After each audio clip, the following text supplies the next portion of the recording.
This is Defenders TV Podcast, episode 161, about Luke Cage, Season 2, Episode 5, all sold out. You think I'm holding back?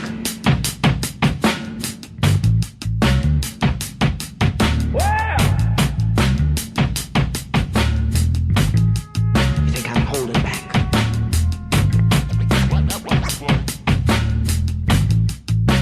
I'm out to save you.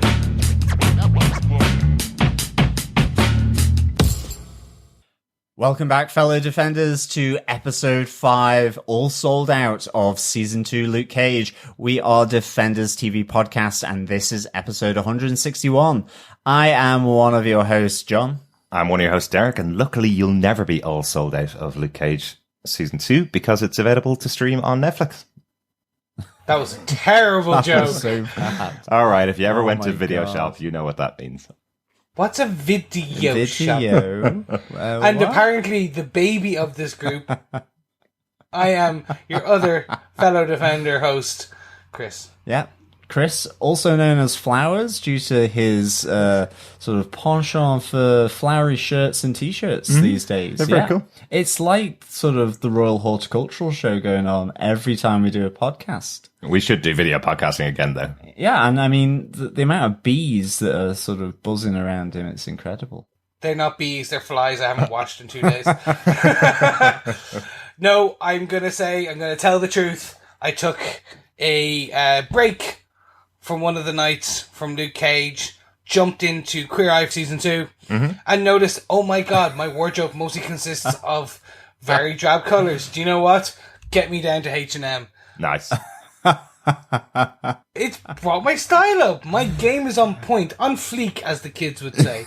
But can you cook a poached egg with asparagus? And have you filled every part of your house with IKEA, but made it look cool? Yes, he is also a hipster, John. So yes and yes.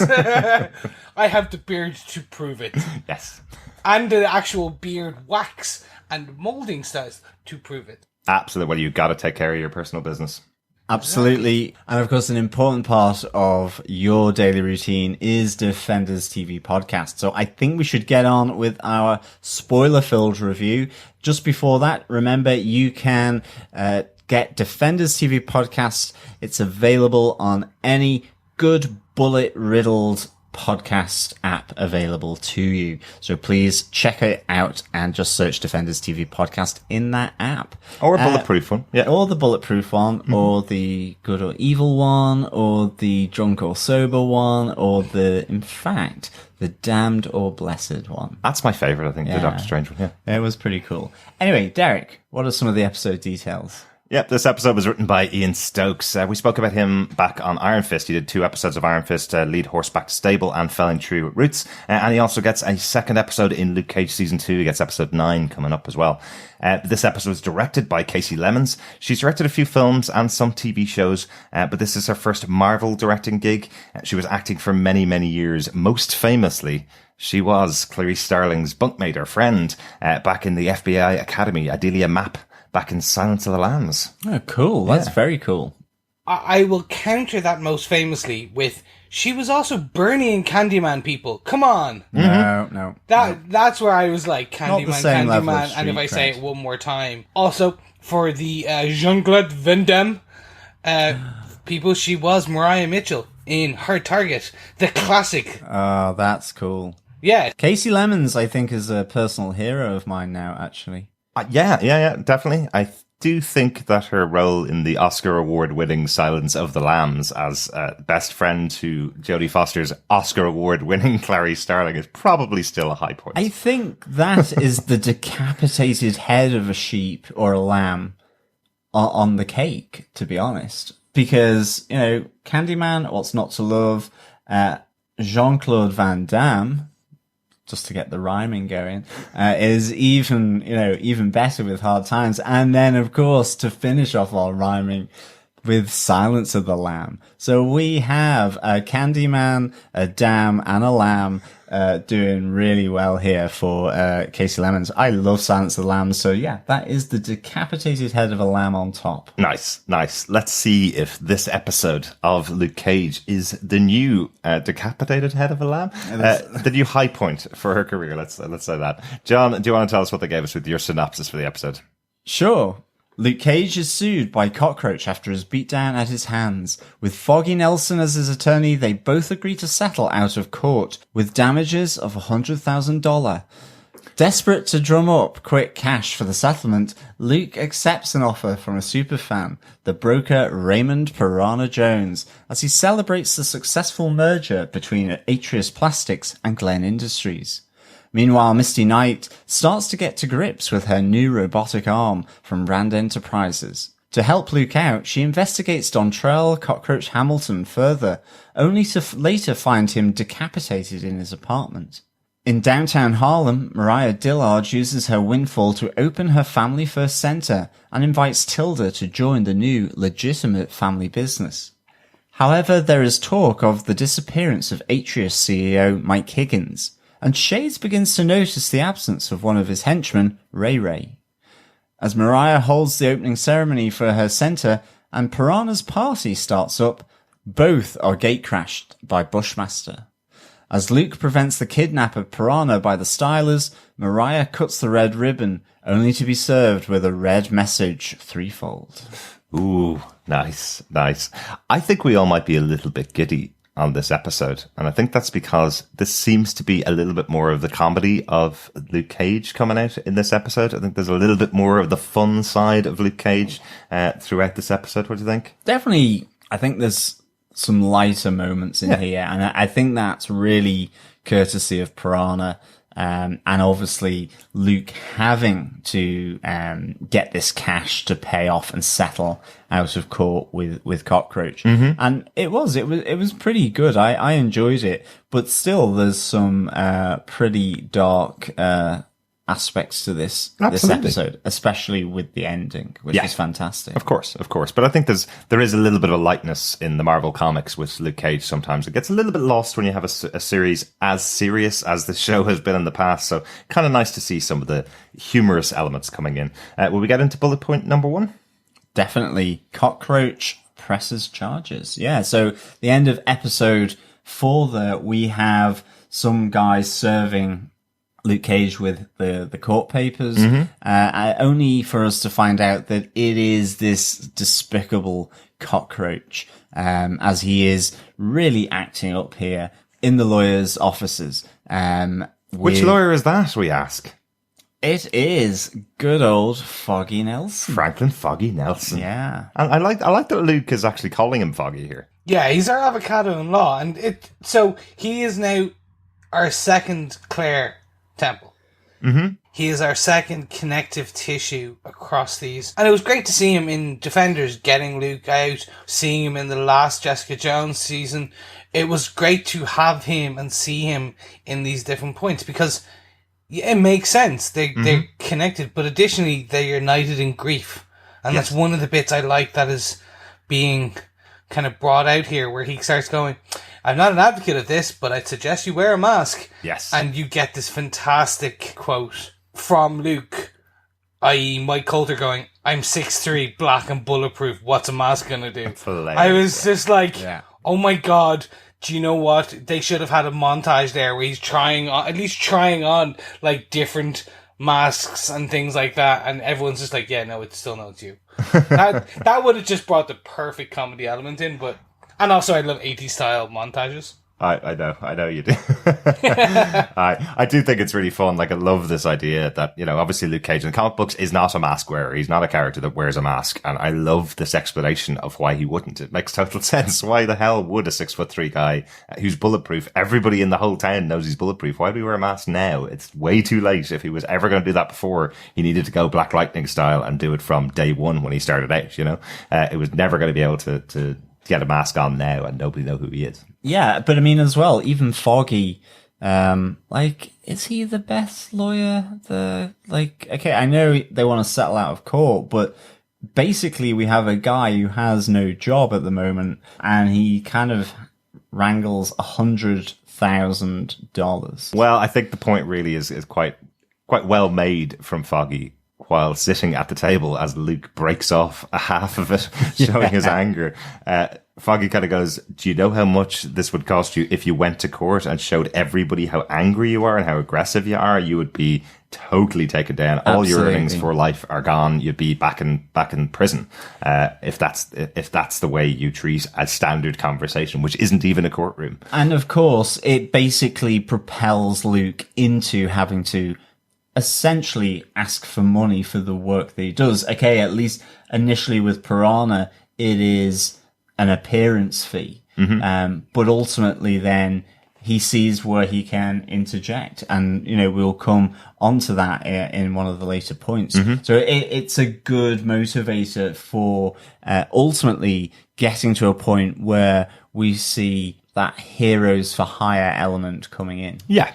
This is just Luke Cage for hire at this stage. Yeah, exactly. But again, we have Donovan back once again representing a horrible person in the city of Harlem. Donovan just really makes his money out of representing really, really bad people, doesn't he? That's kind of his whole MO. He's got a book full of, okay, well, I can't represent that guy because he's clearly innocent. I have to represent this guy because he beats his wife, his kid, and got beaten up by the hero of Harlem. So I've got to represent him. Yeah.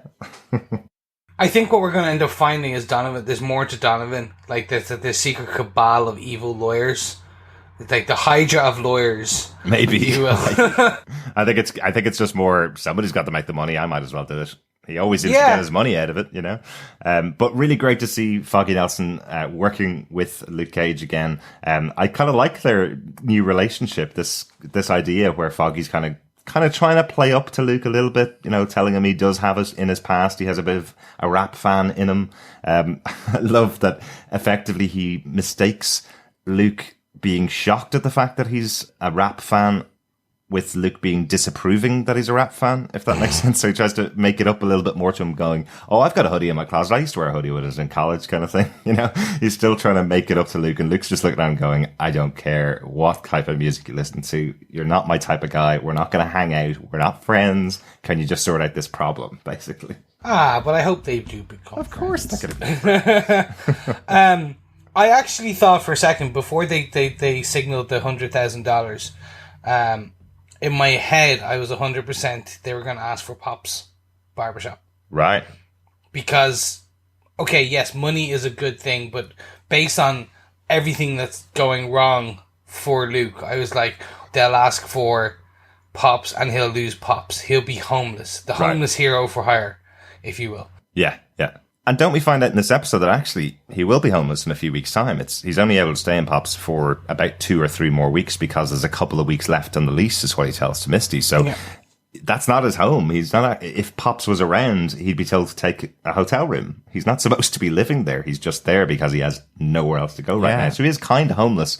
Just happens to have a roof over his head because the lease has been paid for a little while. And to be honest, there aren't that many haircuts happening in Pop's Barbers at the moment. I mean, I have to say, this is kind of where I noticed it, where I'm kind of thinking, it would have been nice to have kept it as a working barber still. It still had that vibe of people coming through the door, but it is simply now where Luke sits and recovers, laments, or Bobby Fish would have come in and done something. Yeah. There's no haircutting going on, and it's kind of like to keep Pop's Barbers alive, that spirit of Pop alive. Have it as that walk-in center where you get a haircut as well. It is like Mariah's Family First Center. It's done over a haircut. Oh, absolutely. And they're hugely important. Like, barbershops are hugely important, as we saw in season 1, that it's hugely important to the community to have this place to go to. 2 things about that really quickly. Did you notice Misty Knight's look around the room when he said the lease is going to be up in this place in a couple of weeks' time? Could this be Misty's base of operations when she becomes P.I. Misty, or if she becomes P.I. Misty? That's one thing I was thinking. Secondly, hell no. Secondly, Luke could probably pay this $100,000 debt in the amount of money he's putting into that swear jar over the last couple of months. We've only seen the swear jar used twice so far, where he's putting money into it, but I'm assuming that's been used almost every day since the start of the Defenders. No, I'm with you on this, but I think there's two things. I think Pops is not long for this world. Mm-hmm. I question whether I want them to mirror the last season where Pops gets destroyed. Yeah. Well, I don't think they'll destroy it. I think he'll lose it. Mm-hmm. So someone will buy it out from him if the lease is nearly up. Yeah. Or something like that. He will no longer be able to take it. And then I think we may get Danny gifting it back.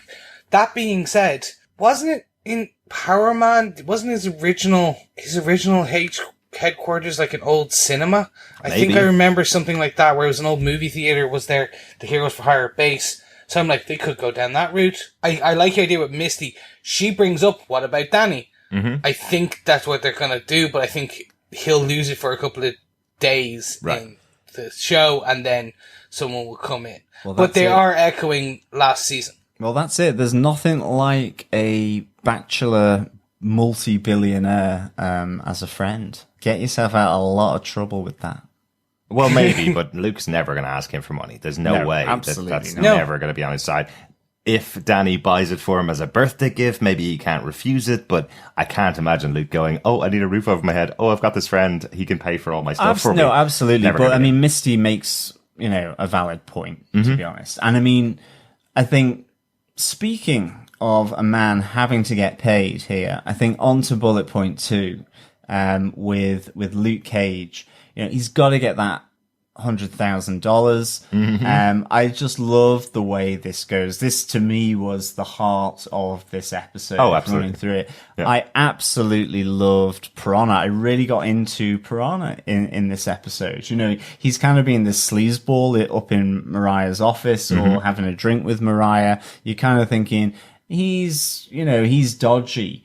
But then we get to meet the man. He's this huge Luke Cage super fan. He's got all this memorabilia. It's not creepy at all if you look at any of our rooms. It looks kind of like a rocket. Yeah, exactly. It's not creepy at all having all this thing devoted to one person. But, I really enjoyed just hearing about him. Okay, he gets a little bit stockbrokery in the party. He's a bit of a nightmare still, but I enjoyed seeing this side of Piranha. I like the fact that, he's getting paid way over the 100,000. So, Luke Cage is making a nice little tidy profit here. Mm-hmm. No thanks to Foggy, who was like saying, go for 50,000. I know, as if he was going to be able to find somebody else like Piranha within the next 24 or 48 hours so that he can pay this bill. Why wouldn't he start at 100,000 and maybe make some more? But as Foggy says, if I knew anything about money, I wouldn't have 5-figure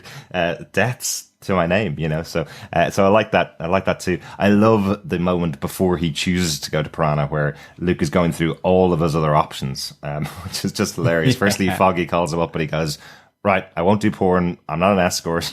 I'm not going to do that. And Foggy's kind of going, I wasn't thinking about that at all, Then there's the TV show, the reality show that possibly Luke could be part of, which is Bulletproof versus the Beast. And they want him to fight a shark as part of the season finale. Absolutely hilarious stuff. And then unfortunately we hear that the Nike deal has fallen through. What we saw back in episode 2, that there was a Nike scout out there looking for somebody to sponsor. That deal has fallen through because of him getting knocked out by Bushmaster.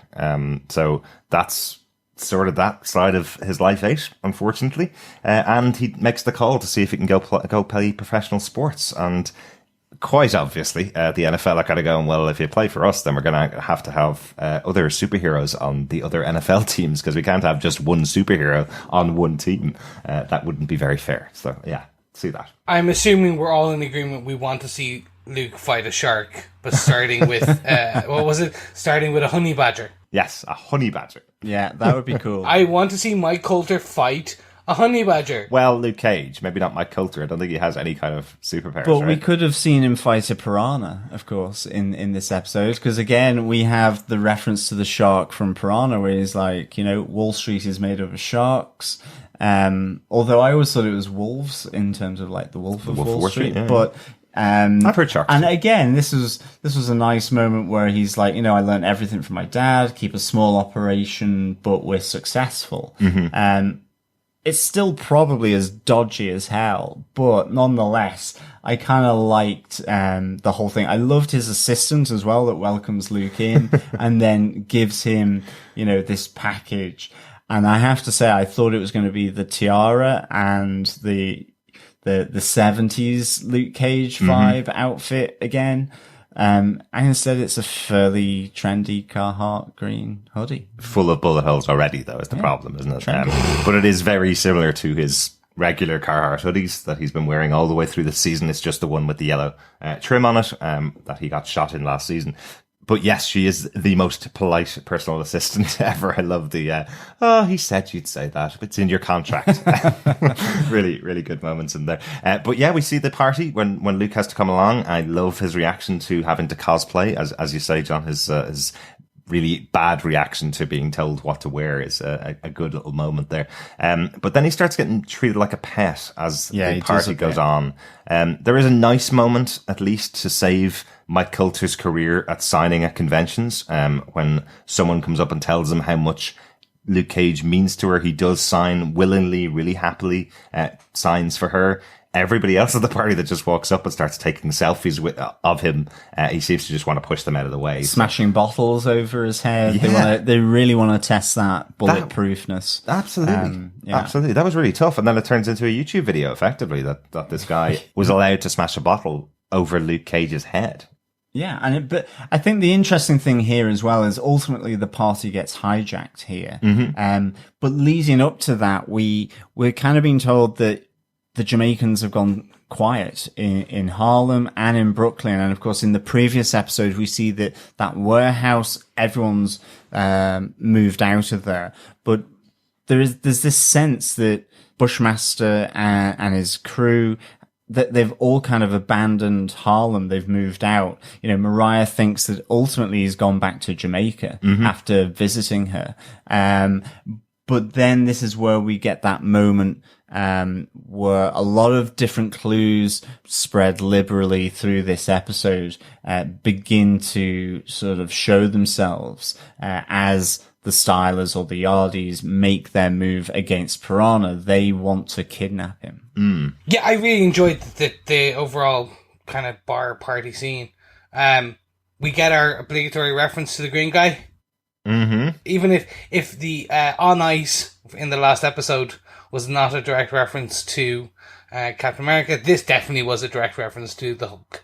Yes, it was. But it's also interesting to know, if we think about it, the Hulk hasn't been seen in like 2 years since Ultron. Basically, they're good to know that people still think about the Hulk. Oh yeah, even though he's Ragnaroking it up. Well, New Yorkers definitely, he had a big impact on them. So from the incident many years ago. So yeah, what I didn't like was Piranha straight at the end with the gun. Like that was really just like, you're gonna hurt someone, and then he basically calls him, "You're my pet," something along like that. I was like, oh my god, Luke Cage is just gonna finger tap him again.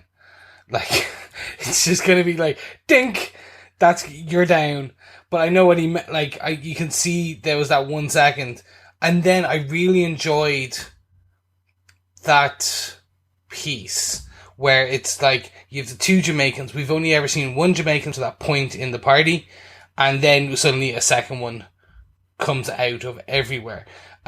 Although, why does it take Luke so long to get down the stairs?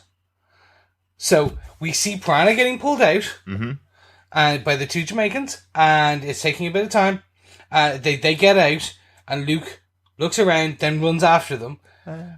And then they're really quickly out the door and into the car, and it's like, Luke, did you run up the stairs and then back down the stairs? No, I think there's that moment when Luke and Shades team up to protect everybody else that's at the party from the other people that are attacking, the other people that are shooting, right? Isn't that the scene you're talking about? Yeah, that's what I thought. I thought they kind of had, immediately just put their differences to one side just to either protect themselves and then also to protect the other guests at the party. And while that's happening, Piranha's being taken outside. Okay. So Luke catches up because everybody in the party is pretty much safe by the time he's leaving. Okay, I suppose the way I saw it was Piranha yells for Luke. Luke looks around. Shades takes out the other person, cuts to people, the two guys pulling Piranha outside. Yeah.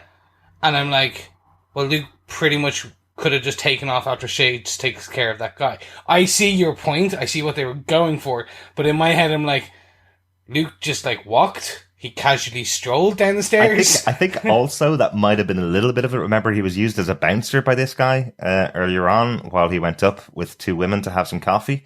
A shot was taken at him on stage, and the gun was being offered to everybody else in the crowd. I think he slightly didn't care what happened to Piranha, but because it was the Jamaicans taking Piranha, then he kind of had to go after him. So I think he was slightly more lethal than he might have been if, say, Misty had been kidnapped by the Jamaicans.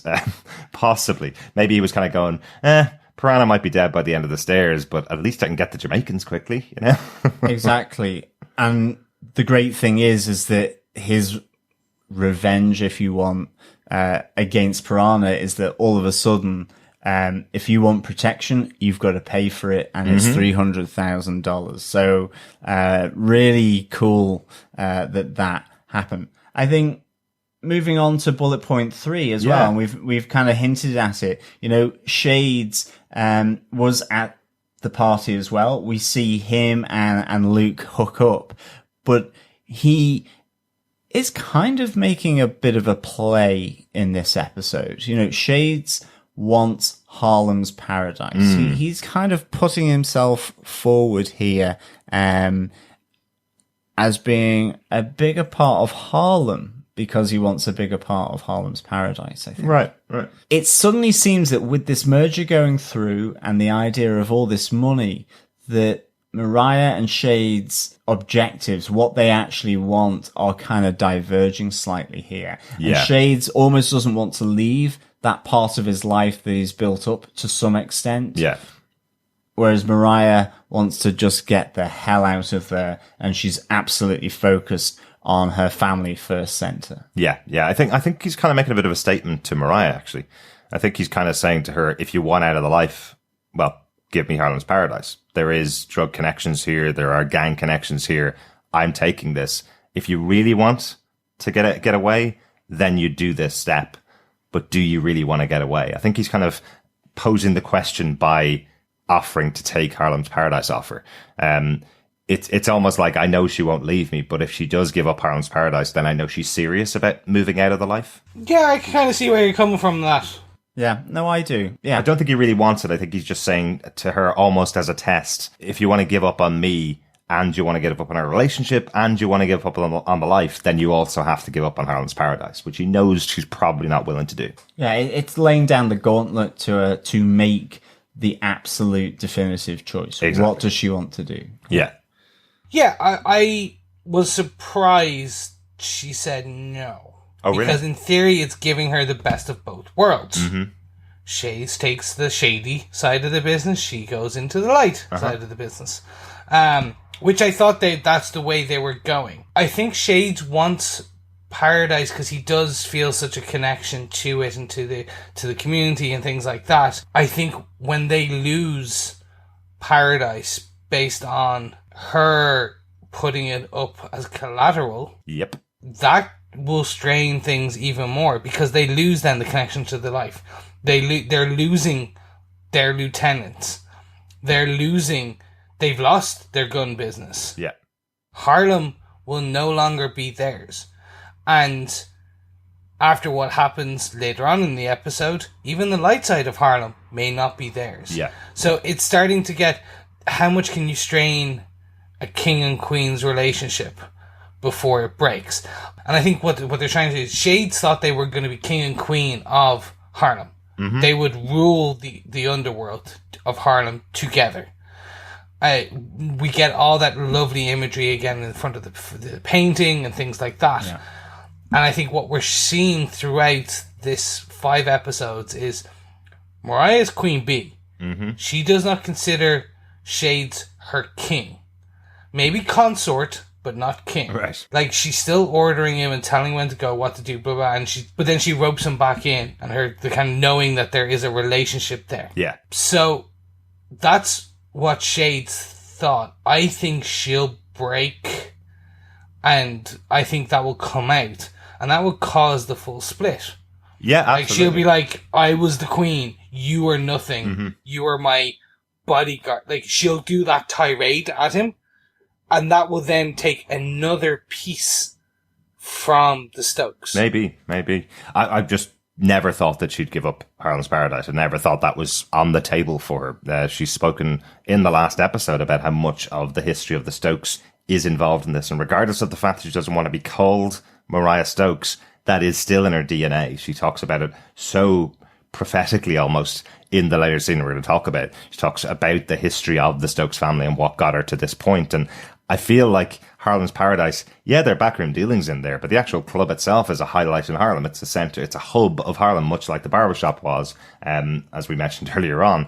It's something that people come to and flock to, and she's very proud of it. And I feel like it's one of the only things of the Stokes history that she's kind of proud of, that it's been there so long and she'd never wanted it out of her family. So the only way that Hanan could have gotten this is if he got down on one knee and said, if we get married, can I also buy the club from you? I think that would be kind of it, that it would still stay within the family. She's never going to sign this over to somebody else. But she did kind of sign over Harlem's Paradise to Piranha as part of the deal for the stocks and shares that she got. So maybe she's put it on a little bit of a dangerous, precarious place. But as we mentioned before, she doesn't feel this deal is dangerous or precarious. She may feel if she signs it over to Shades that it's more dangerous to give it to him or sign it over to him than it is just to put it on a little bit of a gamble. Yeah, I mean, she put it on as collateral, so it's the value of that club set against what she needs to borrow. Mm-hmm. So she's not sold it, but it's at risk if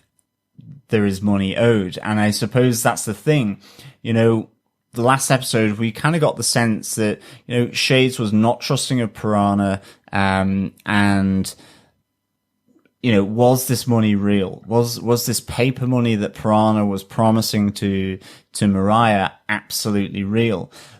The sense I got from this episode was that it was more real than it had been previously. I that agree, maybe she had cashed some of that in. It was the fact that Piranha was doing this big party at his office. It wasn't like suddenly he was one of the people that had disappeared, you know. So we see that Mike Higgins, the CEO of Atrius Plastics, after this deal, has disappeared. Yeah. But Piranha hasn't. So I don't know. I kind of got that sense that there's maybe a bit of money coming from this deal that she is actually seeing, because as well, she's put some of it would seem, into the center that she's looking to open in terms of the Family First program. So it's kind of interesting, but I still think it's not a done deal. Because I think that is exactly where Bushmaster and his right-hand man are going for, given the little birdie finding that information out about the Atrius Plastics deal. Yeah, I agree with you. I like, now the money is a lot more real for me. The scene where we see her look at her bank account on her phone, there's a couple of 100 million, I think, or at least saw 1-2 was the first figures in her bank account. And I'm like, okay, so at least 12 million, maybe 120 million. Yeah. Now, it's in her, that looks like her current checking account. I'm like, all right, grand. It's still ones and zeros, and Piranha has power of attorney, so blah, blah, blah. He can take that. But I was like, okay, it's, as John said, it's more real now than it was last episode. Right. I still think I probably side with Comanche and Shades commenting that it's not paper money, it's not real money. It's just digital money. Those numbers can appear and disappear just as easily as they did the first time. We'd like to clarify that Derek does sleep on a bed of money, just in between them. That's his bank. It's all coins. Exactly, yeah. And I think as well, just quickly, before we move on to the next point, you know, in this moment where Shades is asking for Harlem's Paradise to buy it from Mariah, there is this moment then where it is, has anyone seen Ray Ray, who hasn't turned up for work? And again, all of a sudden, there are a few people who are absent. They've not shown up to work. There's talk on the streets that Mike Higgins has disappeared as well. And so, you know, there's a few things here where we're kind of like going, okay, how does this fit in? What's happening? And certainly given that we've also been told of the kind of clear out of the Yardies gang as well, that they've suddenly gone silent. So, things are starting to, through this silence, get a bit ominous. What's going on? Just one of the really quick thing I wanted to say about Shades. It's kind of really interesting, his interaction with his henchmen, for want of a better word, the people around him. They all seem a little bit more disrespectful than we've seen with the mob bosses in the past, the people that lead them in the past. They have that moment where he's kind of telling them what to do, and they're kind of looking at him as if he's just another one of the gang. And Shades is known to be very powerful. I'm wondering if the relationship with Mariah has also had a real impact on his rep within this crew, this group of people. It seems to have had a really bad effect on how they treat him and their interaction with him. 100%. This is Comanche 2.0, if you will. Comanche's gone, making these jokes about Mariah. Now, Comanche can, because he was in the joint with Shades. Mariah has been very much seen as the queen. Yeah. She is in control.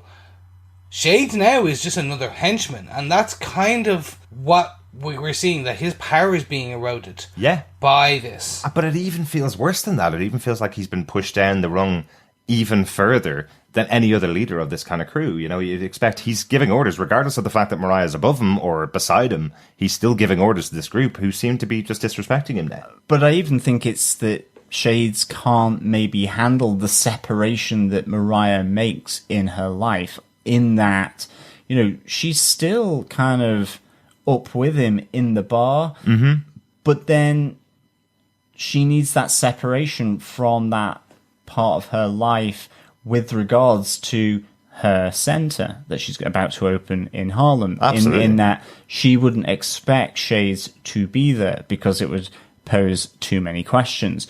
And it's the same with the breakfast that she had with her daughter Tilda. And it's like, she's trying to distance herself for her daughter. And then having Shades turn up looking ominous, scowling, broody, and threatening isn't going to help. Absolutely. And it's like he can't necessarily handle with that compartmentalization that Mariah does so well. She is a politician after all. And I think that's another element of this as well. Yeah. And from one person not being able to handle their emotions and compartmentalization, let's go on to bullet point 4, which is Misty's trying to get a handle on things. That's as close as I could get to a pun for a new hand. Right? It's a new arm. True. Yes, Misty does get her brand new arm from Rand Industries. We see her going in, getting all the testing done. I just want to clarify, we did joke in the last episode, and I realized when I was editing the podcast that our fellow defenders might have thought we were a bit crazy about what we thought a new arm for Misty would entail. I think we kind of joked about the fact that she would have some weapons, maybe a rocket launcher in there. That was a total joke. We know it is just an arm that allows Misty to do the things that people with two arms do. This wasn't going to turn into Claw's arm from Black Panther. It wasn't going to be something like that. This is simply an appendage that allows her to do the things she used to be able to do beforehand. It was never going to be some super researched piece of Stark tech at this time. It's true. Okay, yeah, we were 100% joking. That being said, Clark Gregg's arm in Agents of S.H.I.E.L.D. has a freaking shield in it. That's right. Yes. Right now, it is a prototype arm. Yeah. Over time, it may evolve. It still needs a paint job as well, because she needs to paint it the gold, misty gold. Yeah. This is just first test. He does say, don't worry, Misty, it'll get better. We're just testing to make sure you can pick things up at the moment. It's quite important that she gets all that first before she gets a rocket launcher on her arm. But the research guy was basically trying to say it will get better in terms of how the nerve endings in the top of her arm link in with the rest of this robotic arm. I think Chris said something that, Rand Enterprises isn't really that well known for its tech department, or we've not seen one yet. And to be honest, from this arm, I can see why. And I'm really hoping that it is just a prototype, because the fact that really you could spot her hand in a black glove underneath some of the stuff, it was just like, uh-oh, okay. Yeah. I thought it looked a little cheap, to be honest. Given the billions that Netflix are probably getting in, I would have looked for something a bit more. So I'm at this moment in time thinking it's a prototype. Okay. Certainly. But the just at some moments you could see that it was the hand underneath that. You could see that it was her hand, and it just took me out of the fact that they had done the stump so well in terms of the CGI. I thought it was really good. So I was a little disappointed with this arm, to be honest. I thought it was a cool moment. Certainly wouldn't take that away from Misty getting her robotic arm. You're right, Chris. It's not gold either. So I'm hoping that it is a prototype, that Danny Rand effectively blings it up a bit, over time, and that this is kind of first prototype, testing it out, making sure it works, and probably even that Misty herself looks at it and goes, I need an upgrade. I'm with you. The very first time we see it, it basically looks like she's put her arm in a black glove and they just put some additional plastic on it, and you can see the outline underneath. As you said, you did such a great thing with the actual stump and digitally removing the arm on parts. I was like, you need to do that again. In my head, I'm like, why not keep her wearing the green sleeve and then do a cable on? Do you remember when Deadpool 2, the original trailer, and they had the green arm? Yeah. And like, we'll add that later in post. That, I was expecting a Deadpool 2 level cable arm. It was an $80 million movie. That's a little more expensive than a TV show on Netflix. I said to a degree. Yeah. To a degree. I mean, Like, I think it's better looking than any prosthetic arm I have ever seen in real life. Yes, because it's not a real prosthetic arm. It doesn't actually really need to function. But Well, I think what we're looking at is the gradient above what we see in real life and what we see when in this show there is a company that has billions and billions of dollars, and some of it's being directed towards making a prosthetic arm for Misty Knight in the show. But I think you're right. I think we will have this arm replaced in future. I think all this, once again, this is about the emotion of Misty having that moment where she's able to pick up a cup of coffee again.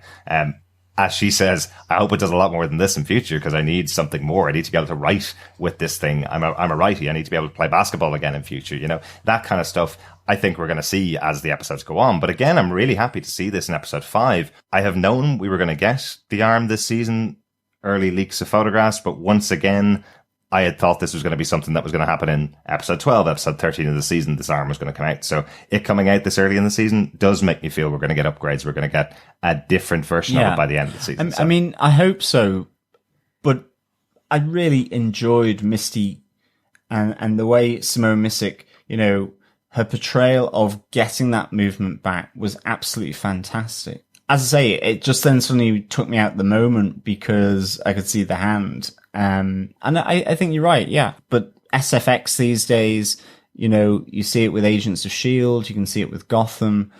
They can do really good stuff within the budget of a TV production. So I don't think that's an excuse, to be honest. But I really like the fact that she got her moment with her robotic arm. And that was really, really cool. And seeing that moment, as I say, where she's picking up the mug, she's now kind of getting full movement. You see her getting better and better. And then, you know, we have this also fantastic element of Misty's storyline in this episode where, you know, she's getting really guilty, because of Scarf and him planting stuff. You know, she's starting to question her involvement with his investigations. Did she really know at the time? Was she then complicit? And it all comes back because, you know, she's sat there, she's hearing that Luke has been taken to court, or is at least having to settle out of court because of Cockroach suing him. And then when she goes to confront him, you know, at the end of the day, Cockroach is a cocky little bastard. He's just being so smug towards her. And, you know, she's just completely pissed off there as well that, she may have been complicit in the fact that, you know, he's out now. He is suing her friend, and, you know, he has the nerve, the gall to sit there and really just give her back chat, straight to her face. And our second big cameo for this episode, or guest star for this episode, really, is Frank Wally. Great to see him back after Yeah. season 1. I really wasn't expecting this. I like that they've done this as flashbacks for Misty. It's good to keep that concept of how she was in the previous season and how she was in the past in the Harlem PD, how she learned to do what she does. Scarf obviously had a huge influence on her because she was his partner for so long. But I like how they played this. I like how the scenes played out between the two of them. Where, again, as always with Scarf, it does feel like he's saying the right thing and doing the right thing with Misty. And then he just has that moment. We see the actual impact of his son killing himself with Scarf's gun. We see the impact that had in Scarf and the change it had in him. That's the reason why he went over the edge and started just going out to make the money for himself rather than doing what the police wanted him to do. That was his turning point. So we got to actually see that in this season, whereas that would probably have helped soften Frank Wally's character of Scarf in season 1 if we'd seen that in season 1 rather than it just being talked about, I suppose. Yeah, I suppose for me, this flashback scenes and the preceding scene, in which we'll get to when she goes to what she does and then goes to Cockroach's apartment, actually has degraded the integrity of the character that is Misty Knight for me. And actually what I found was, because of this flashback scenes and Misty pretty much, like that look on her face when Scarf comes out of the apartment or comes out of the bedroom with the gun, you can pretty much see that she probably had already checked there based on the look on her face. Then what she proceeds to do, which is basically steal evidence and with the intent of planting it, goes against what, in my head, Misty Knight's core kind of belief system is. She believes in the power of the law, of the justice system. So it kind of degrades to a degree, in my head, the character slightly. I was like, and I know that's what they were trying to do, which is she's at this desperate point, and she's like, well, if Scarf did it, and then, like, it was fine, I can kind of do it too. Because she takes a hammer bullet, which we know is a federal offence. Yeah. So that will automatically get him off the streets, get him done. He's done for. I know what they were trying to do. They were saying, like, she's at a moral crossroads. This could be the thing that ends her career. But I'm like, that kind of goes against the integrity in what again, this is my opinion. Yeah, but I mean, I definitely understand what you're saying, but I didn't see a disconnect there, because I think you're right. And I think that's why she ultimately looks to go and do it, is because she is at that crossroads. It's in fact the same reason that Luke Cage was saying at the start of this season that if you did your job, I wouldn't have to. It is that idea that the police, or she is feeling constrained about what she can do to bring justice. And it's this idea that she probably will leave or get thrown out of the police. And when confronted with the fact that the procedures she has to use as a police detective aren't being able to get this man, Cockroach, into prison, or at least in front of a judge. Yeah. She has now got an issue with that. And so it's almost like being a vigilante that she wants to do. And if she does ultimately become a daughter of the dragon or part of a bigger Heroes for Hire collective, then that's what she will be. She will be a vigilante. Now, going about it, I would agree with you, Chris, by planting evidence is one thing. And that does kind of go against it. But I do think, she is at a low ebb in terms of where she feels her place is in the police department. And even though she has gotten this arm off Danny Rand, that doesn't mean to say that the last 6 months of not having an arm is suddenly washed under the bridge. So I think it seems out of character, but I think it's the idea that she's faced up to Cockroach so many times and he's throwing it back in her face, and she's like, what do I have to do to get him arrested? Well, not only that, he sent his own wife to hospital yet again because she let Misty into the house, because she let a cop into the house. It's what you kind of infer from it. But I think it's hugely important. I know you guys are saying that it's odd that she would make this decision. I think it is usually important here that she doesn't plant the evidence. She makes the decision not to plant the evidence. She opens up a drawer, is about to put it in, closes the drawer and puts it back in her pocket, and then finds the body of Cockroach. So she's made the decision not to plant it before she sees the body of Cockroach. She's about to walk back out of the apartment. So she has a moment of weakness. She has this idea in her head that that was what she was going to do, and then she finds Cockroach's body. So it's not set in stone that that's what she was going to do. She's been going through this as a plan based on the memories that she had of Scarf and based on how awful the life of Cockroach's wife has been, partly due to her fault. She thought Cockroach's wife was going to get away from it. And she's basically saying, I'm in here for life. Whenever he wants me, no matter what anybody does, I'll have to be here waiting for him for the rest of my life until he kills me. So she thought she was at the end of her tether. And she still didn't plant the evidence in the end. Fair. I will give you that. It was a compacted momentary lapse of judgment, right? If they had to spread this over 2 episodes, where she's having this crisis of conscience, that makes sense. But they have. But in the last episode, she cared about enough having to call probable cause. But it's a spur of the moment thing.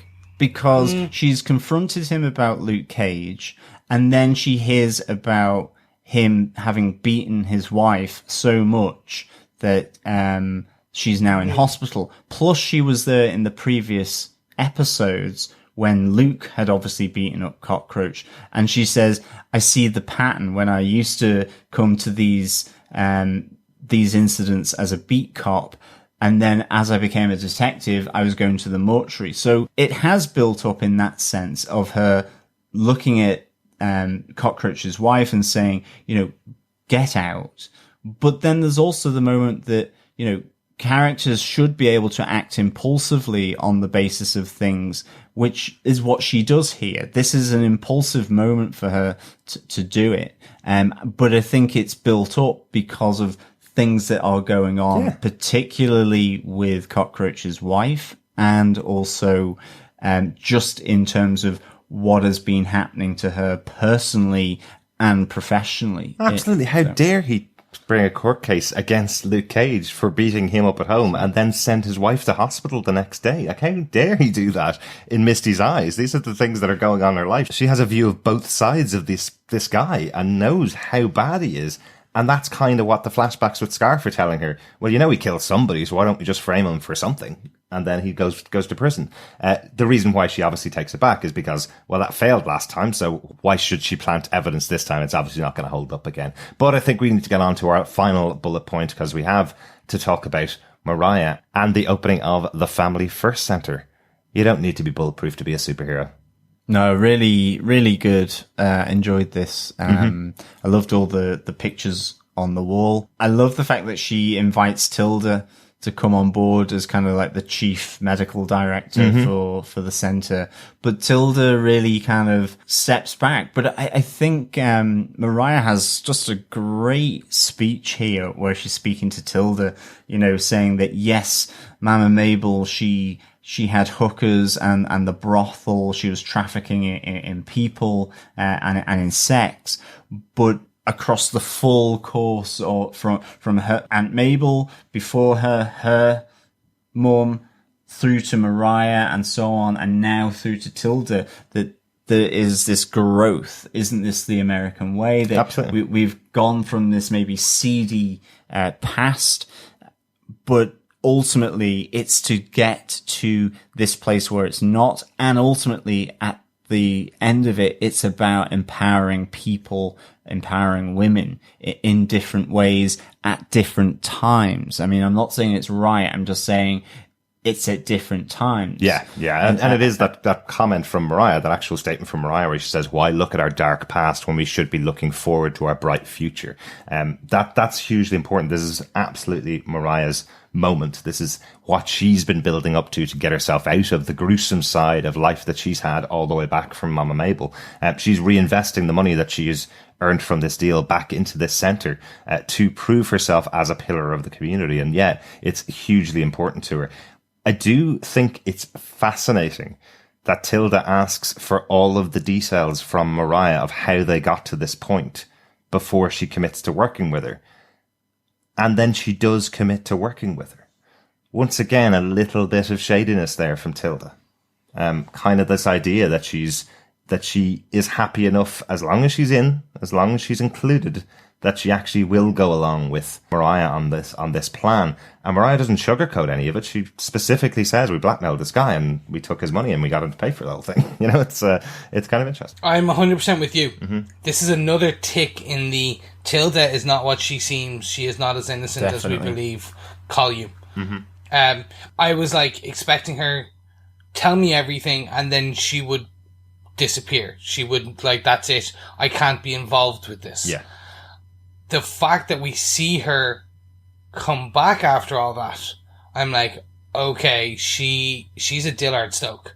There is more to this character. And for what happens when she returns to the center. Oh, yeah. That, again, is another tick in my head. Like, she knew that was going to happen. Blah, blah, blah. Okay. I just do not trust this character. Sorry, just quickly, Chris. You mean when Mariah cuts the ribbon and there's the heads there? That Correct. Tilda knew that. Okay. Because you remember we hypothesized in the last that she could be working with Bushmaster. Okay. Like, it was just too convenient. I think she will either rise to be the new Black Mariah after. Like, she's not innocent. She is not the I needed to escape my mother because she's evil, because of all the things that were happening, only to, when her mother tells her all the evil things that actually are happening, she's like, alright, grand. I think I just see her as pretty similar to Mariah. Mariah was trying to get out and then was brought in by Mama Mabel and then became the woman she became. I kind of see her like that there is a darkness to her. She's not a complete innocent. I don't see her as already committing crimes. I see it that Mariah is laying the path for her to become the next Black Mariah, as you say, Chris. I don't think that she's in on this moment, this gruesome discovery at the end of the episode, as that moment on opening night where Mariah has her full live press coverage so it doesn't get interrupted by Kemmel.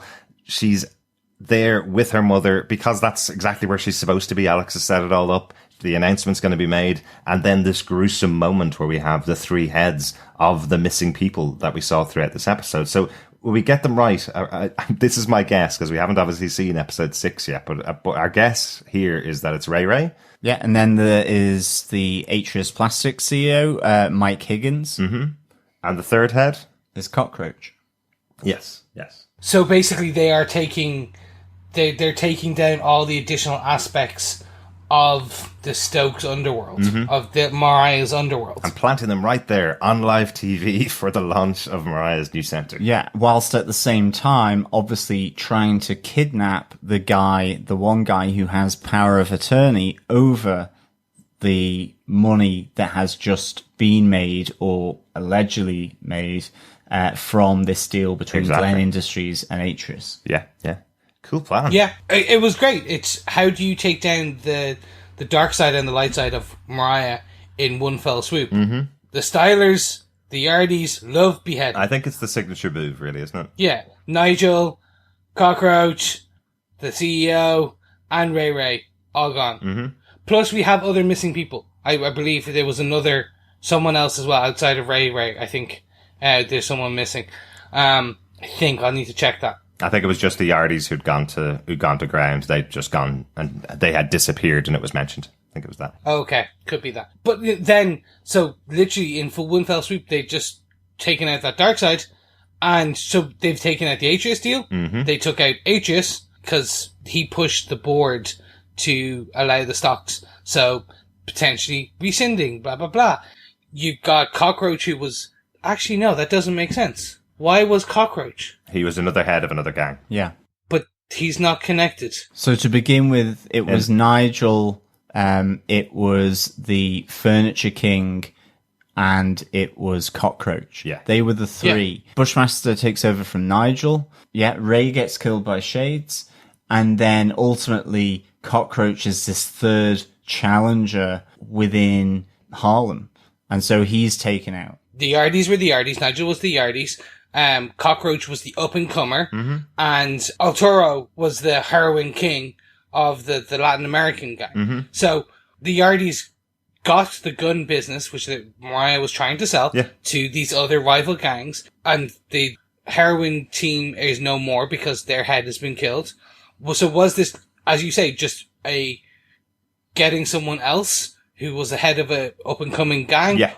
Or, okay. Because I took it was like, well, he's not totally connected to Mariah, so why did that? Because he didn't, the transaction, he was more like, I want to be partner. I think it all comes back to Bushmaster saying that she's the queen of Harlem, Luke Cage is the heart of Harlem, and then these are all the other challengers. These are all the other people that are left that could challenge him if he does take power in Harlem. He wants all of Harlem. He doesn't want to have Harlem with a gang that controls heroin, a gang that controls guns, and another gang over here that controls prostitution. He wants to control all of Harlem, no challengers. It's his birthright. So this is the message he's sending. He owns it all, and he's walking away. And I think one of them said, so that they can focus on, you know, going after the Russians or the Koreans and the different gangs in New York. So again, I think there's an element where they're trying to consolidate their power and what they effectively buy and sell on the black market. Exactly. As we were discussing it, it just came into my head. Right. So, gentlemen, I think that is all our bullet points. Yes. It was a great scene. It's great to see Mariah kind of setting up her family first center. Definitely. But I think on to the notes. So, has anyone got any notes? I think really the Easter eggs for season 1 of Luke Cage are all over Piranha's officer, aren't they? The jumpsuit, which Luke says isn't actually real. The color's wrong. It's not a real Seagate jumpsuit. Fake. But a lot of the other stuff that's in there we see is from season 1. Some of the things he bent and broke through season 1. We have a burst punching bag. We have a gun that he's broken in half. We have some bullets that were shot at him. All that stuff. That's all just references and little Easter eggs if you remember them from the previous episodes of season 1. So like that. God bless eBay, apparently. Absolutely. Yes. And then obviously Atrius Plastics, Glen Industries have been pretty prevalent in this opening few episodes of Luke Cage. And they have their start in the 1980s Daredevil comics. Yeah. Glen Industries, which is actually an alias of Atreus, was in issue 165.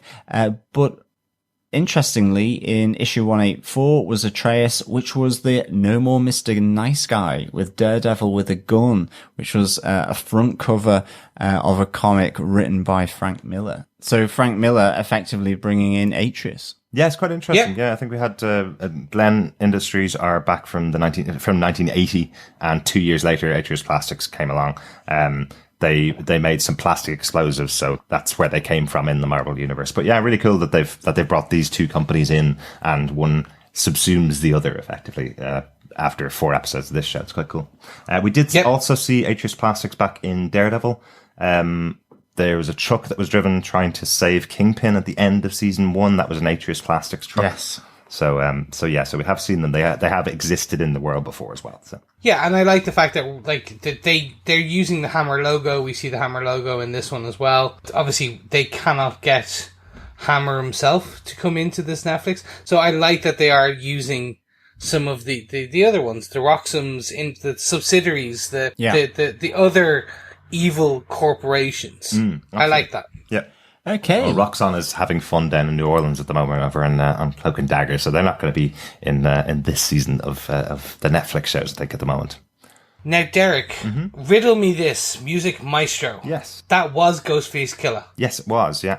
And they talked about Method Man, who appeared in season 1 of Luke Cage, who was the guy that Luke hero worshipped in the shop back in, I think, episode 7 or episode 8 of Luke Cage season 1. So yeah, that's just, again, showing the wonderful hip-hop knowledge of Foggy Nelson. I kind of feel even more than I ever felt that Foggy Nelson is more me than any of you guys. I think I can never make a claim to be Matt Murdock anymore. I'm definitely Foggy Nelson. And the song? The song was The Sure Shot, a song that he did a couple of years ago, but it does have a line in it about a black superhero like Luke Cage. So I think it's just a little reference there, like that Luke Cage says, he wrote this one about me, which I think is connected to him writing it about the comic book Luke Cage, but not obviously about the TV show Luke Cage. The song was written before the series premiered in the first place. We will get a lot more musical appearances later on in the season and some brand new original tracks, but this was just a live version of Sure Shot that we saw in this episode. Cool song though. Yeah, 100%. Thank you, Music Maestro. Gentlemen, is that all of our notes for this episode? Yes, I think it is. So, with that, onto the defends. Derek, do you defend episode 5 of Luke Cage, All Sold Out? I absolutely defend this episode. I thought this episode was great fun. Really enjoyed it. There's lots of really good fun moments. I mentioned it during the episode. I think it's important that we see these types of episodes for Luke Cage because we're going to start to bridge him in with a character like Iron Fist, Danny Rand, in future. He can't always be serious all the time. He has to have a bit of fun at times. In the past, in the comic books, his idea of being the hero for hire, it doesn't always work out. He also has to be a hero as well. He doesn't just take payment and get things done. Sometimes that payment falls through. Sometimes he has to do things that he wasn't expecting to do for that payment. So I like that they play on that and have a bit of fun within this episode. I think that's the core of the episode. But there is some other cool stuff, some gruesome stuff in there, some dark discussions there. Misty's storyline is quite dark with Cockroach's wife. This idea that she feels like she's on an endless treadmill of being beaten up. He goes to prison, comes back out, beats her up again, and eventually she'll die. Is a really dark storyline, so I'm also glad that it was surrounded by some humorous moments as well. Just a bit of levity, I thought was important. Chris, do you defend this episode of Luke Cage? Yes, I do defend this episode. Gents, I'm kind of still in this. This, for me, is really, really good. It's ranking up there in the top 3 now. Of kind of all the seasons that we've seen so far.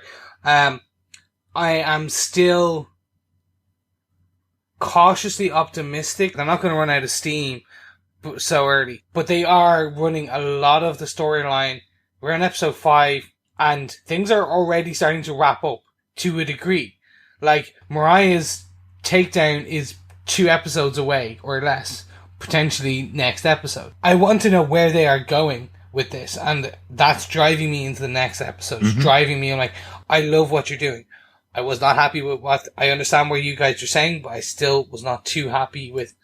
I think it's just an internal thing with the Misty piece. So I was a bit like, but after discussing with you, that has softened my disheartenment, if you will. Hey, that's what we're here for. Exactly. That is what this is. This podcast is therapy for me on some of the TV shows where I'm like, I didn't like that. Oh no, actually I do now.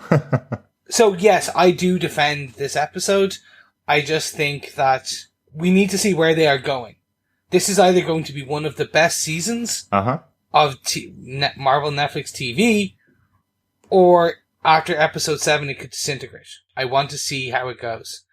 And on that bombshell disintegration, John, do you defend this episode of Luke Cage, All Sold Out? I do defend this episode of Luke Cage Season 2, All Sold Out.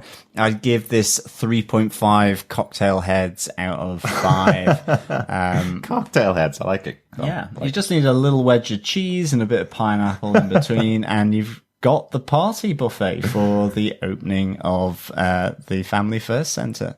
What about the grapes? It's all about the grapes. It's ham and pineapple. Ham and pineapple, Chris. The head is the grape. It's the metaphorical grape. Nice. Ah, right. You see? Thank you. Yeah, I really enjoyed this episode. Again, I think it's a really strong start to this season.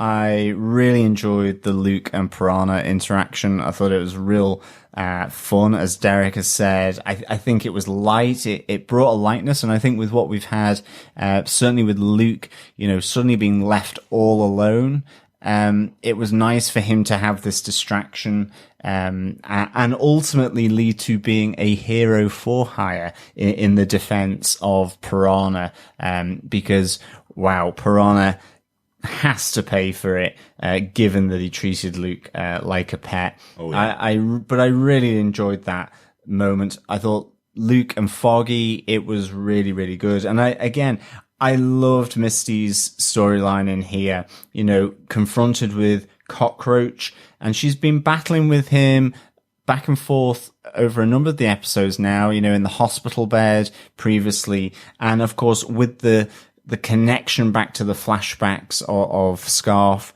and what he was doing and whether she felt complicit, he was a dirty cop, and she starts to think about using his methods in order to get justice for Luke, for Cockroach's wife, who's now in hospital. So I thought that battle with herself was really, really good, and that sort of reflection back to her time with Scarf. I thought that was really, really good. I love the fact she got her new robotic arm as well. I really, really enjoyed that, and I think that's a moment that she absolutely had to have.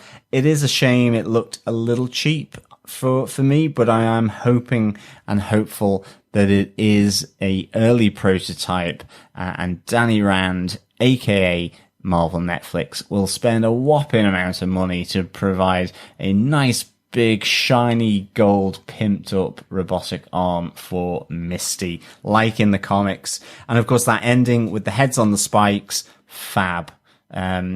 We all like a good head on the spike. Game of Thrones did them so well. So. Very Game of Thronesy, very horrible histories, fantastic. So yeah, absolutely defend this episode of Luke Cage. Nice. If anyone from Marvel Netflix is listening and you want to know who to go to do an awesome Misty Knight arm, Cosa FX do all of the effects for Gotham and for Agents of S.H.I.E.L.D. They have a couple of things on file that might be useful to you. Good stuff. Thanks so much, John. I think we need to get on to our feedback for this episode. As we mentioned earlier on, if you want to send us any voicemail at all with your thoughts about this season of Luke Cage, just go over to our website at defenderstvpodcast.com. You can click on the send voicemail button and record your thoughts about the episode, or you can email us at feedback@defenderstvpodcast.com. I've seen a few in the queue for upcoming episodes, for some feedback for later episodes.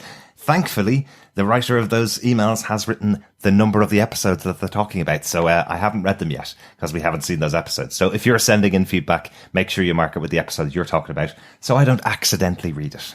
Yes, absolutely. Yes, thank you so much. Don't forget, you can also come over to our Facebook group, which is facebook.com/groups/Defenders TV podcast, where we have a spoiler post for every episode where we look for your feedback, much like Alex Anderson did, where he said, "The hero is for hire." Love this episode, especially the end, having Luke being led around the party as Piranha plaything was fun. I also love seeing Foggy again and the secret love for hip-hop. Plus Shades stepping in to help Luke out was a nice twist. Can't wait to see where this goes. I've been finding myself anxiously awaiting Danny's arrival every time Luke is at Pop's and someone opens the door. I feel it's like the writers have been toying with those of us who are waiting the team up, but I'm fine with it. I will say, I'm not going to spoil it at all, but I will say the first spoiler I received on this show was when Danny Rand appeared in Luke Cage. I know exactly when he appears. I heard about it back in February of this year from the director of the show because she mistakenly put it on Twitter what episode because she was directing. So I know exactly when Danny Rand appears. So I'm in a really lucky position that I know it's not this early in the season. So I'm not expecting him to walk in through the door at any time. So I feel quite privileged in that. I know that they've had lots of mentions of him, but it really does feel like I have that weight lifted off my shoulders to not expect him this early in the show. So that's cool. I'm very happy with that. Yes, my English namesake, Fing Jones, ruined it for me. Oh, really? Whereas I, like Alex, I am in blissful ignorance as to when it's going to happen, but I always knew it was because of these Rand little clues all the way through. That he's going to appear, yeah. I like Alex's toss that Shade could step back in future alongside Luke because he stepped in here to help him out. They were able to put their differences aside once. Maybe they'll put their differences aside again later on in the series. It might be interesting. Yeah, it's definitely my enemy's enemy is my friend, and we've heard this already from Bushmaster. Yeah. So there's a lot of potential for cross alliances here, depending on how it goes. So thank you so much, Alex, for your feedback. Yes, thank you, Alex. Speaking of feedback, guys, we also got some additional feedback. Yeah, we got some follow-up feedback from Jamie Young. She says, just to clarify, I absolutely agree that Claire was justified in wanting space from Luke after what he did to Cockroach and the Wall. I would have kicked him out too. It just feels like she didn't have anything to do anymore now that she's brought the Defenders together. I mean, she didn't just kick Luke out. She left the country. She doesn't have a job and lives in her mom's apartment. New York isn't the kind of place you can survive without a job for very long. Very true, Jamie. Yeah, I think we're in agreement. Yeah, I think kicking Luke out was kind of a big choice and the right thing to do given the situation. But as far as a character arc goes, as we mentioned on the episode, I think it seems like that could be a good ending for Claire. Yeah, definitely. I think one of her big things was to get the Defenders together. It would be really nice to see Claire in with Colleen, in with Misty. Certainly now that her and Luke obviously have come to this impasse. But I suppose we just need to see what happens. Hopefully, fingers crossed, she will be back before the end of the season. Yeah, and hopefully see her back with the other ladies of the shows, maybe with the Daughter of the Dragon, with Misty Knight, and with Colleen Wing, perhaps. They are good friends, after all. She has been training with Colleen before, but we will see. We'll see. Yeah, and we received some more feedback on episode 5. Claire Payne over on Facebook says, when Luke walked into the Hall of Fame office dedicated to him, I did laugh because my office at home is pretty much dedicated to Gotham. Thank you, Claire. Yes, absolutely. I think Piranha is a super fan of Luke Cage. Mm-hmm. And yes, very much like yourself, we are super fans of Gotham as well. Yes. So keep up the good souvenir collection and memorabilia for sure. Absolutely, Claire, yeah. Another piece of feedback on episode 5 was from Robert Phillips. He says, the whole foggy in the court scene, fantastic. The double layer of the styrofoam table comment, it's a bit of a side swipe at Black Lightning, perhaps, and the least believable moment in the entire show so far, Foggy as a hip-hop aficionado. Are you saying that Black Lightning's slightly cheap, Robert? I love Black Lightning this season. It was good fun, and probably a little bit more of a CW budget than the Netflix budget for these shows, I suppose. Yeah, Styrofoam formed an integral part of my childhood, so I'm always a big fan of Styrofoam. Ah, Doctor Who, of course. Exactly. Yes. Jamie Young says, fun fact, the actor who plays Cockroach is Simone Missick's real-life husband, Dorian. Oh, yes. I can only imagine how much fun they had filming their scenes together. I somehow managed to forget Foggy is Luke's attorney, so it never occurred to me that he could have a part in this season. That was a fun surprise. Luke breaking the conference table was so funny. I love Mariah's monologue to Tilda in the clinic. So much raw passion to truly do something good for Harlem while also owning and even defending her family's nefarious legacy. I was quite shocked by the heads on spikes. Bushmaster isn't playing around. Absolutely, he certainly is not. And I wonder if Simone had a little sort of jump at the heart when she sees her decapitated husband. Yeah. Or at least a mannequin that looks like her husband. I presume they didn't actually kill Dorian for this season. No, I'm sure they didn't. But yeah, she threw down some real trash talk, and he did back to her. So maybe this was really cathartic for the two of them, you know? Maybe a really good catch, Jamie. I actually remembered that. After recording our episode, I remembered that was her husband because I'd seen it quite early on and then completely forgot to say it in the podcast. So thanks so much for remembering to put that over to us in feedback. Again, if any of our fellow defenders see anything that we may not have mentioned in an episode, please let us know because we do miss little bits and pieces here and there. So thank you so much for all the feedback. It is, as always, very much appreciated. It is great. Everyone joining in, discussing, commenting. So please head on over to any of the platforms where you can join us and discuss with the community on Defenders TV Podcast. And of course, as Mariah Dillard said, share the love and share the podcast. Well, she didn't quite say that last bit, but we're available on any bulletproof or bullet-riddled podcast app. Yes, thank you so much. We'll be back with our review of Luke Cage Season 2, Episode 6, The Basement. Don't know why I did that inflection. It's just I see bass, I want to go low. That'll be on Friday. But guys, don't forget, every Tuesday and Friday, every week, we release podcasts for you to listen to. So just remember to follow us, and one of us will tell you when the latest episode is up and out. Available for you to download. Thank you so much again for all your feedback. Thank you for being the fellow defenders, the support you give us, the conversations that you give us. Keep it coming because without you guys, we'd literally be talking to each other. Mm-hmm. I love talking to you guys though. And I love talking to the fellow defenders. Thanks so much for joining us. We'll talk to you again soon. Yeah, as always, fellow defenders, thank you so much for listening and we'll speak with you again next time. Bye.